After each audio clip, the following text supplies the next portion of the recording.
They call themselves Molokzhanie. They are the residents of a town called Molога that can no longer be found on the map. It is now at the bottom of the Rybinsk Sea, created as a result of the hydroelectric station constructed here on the eve of the Second World War.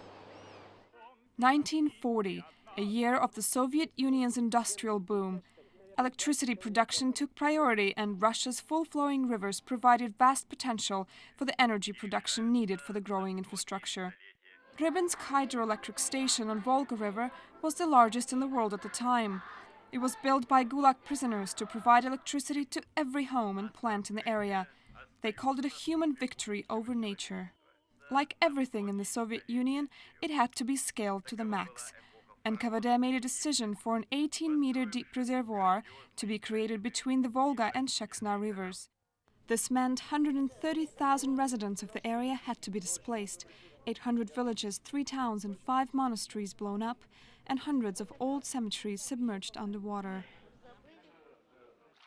A Russian Atlantis, a town of Molога once thrived as a trade center.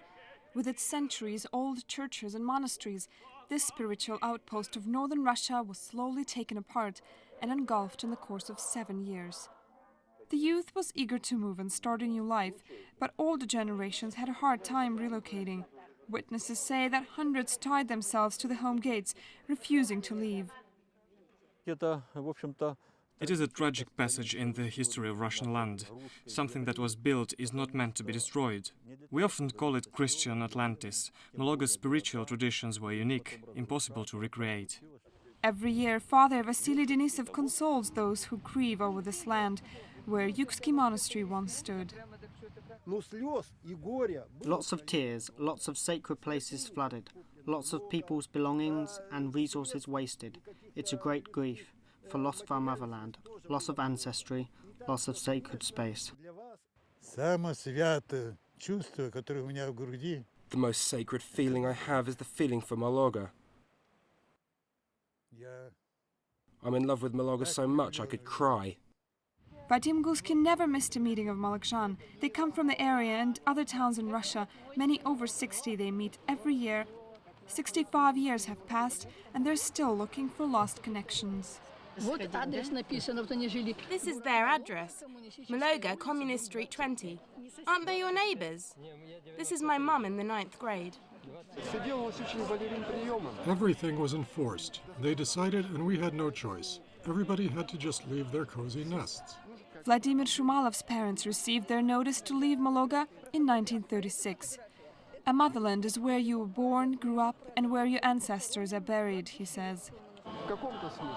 In a way, our life is part of their life, and the connection from those times should not be lost. They told us this year is going to be very hot. Молога will rise from the water. I really wanted to visit my mother's grave for the last time. Several years ago, the ghost town of Molога came up from the bottom of the sea, and Molokzhanie were able to visit their native land. They walked the streets and sat by the gravestones of their ancestors. With water rising, they fear there will soon be nothing left to keep this fragile memory alive. They're asking for a floating memorial to be built in place of Molога.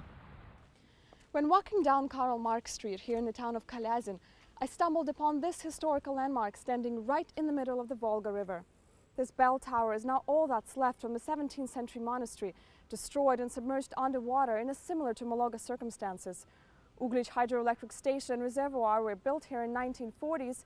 Nowadays, many come here to gaze at this symbol of sacrifice of Russian Christianity to Soviet industrialization.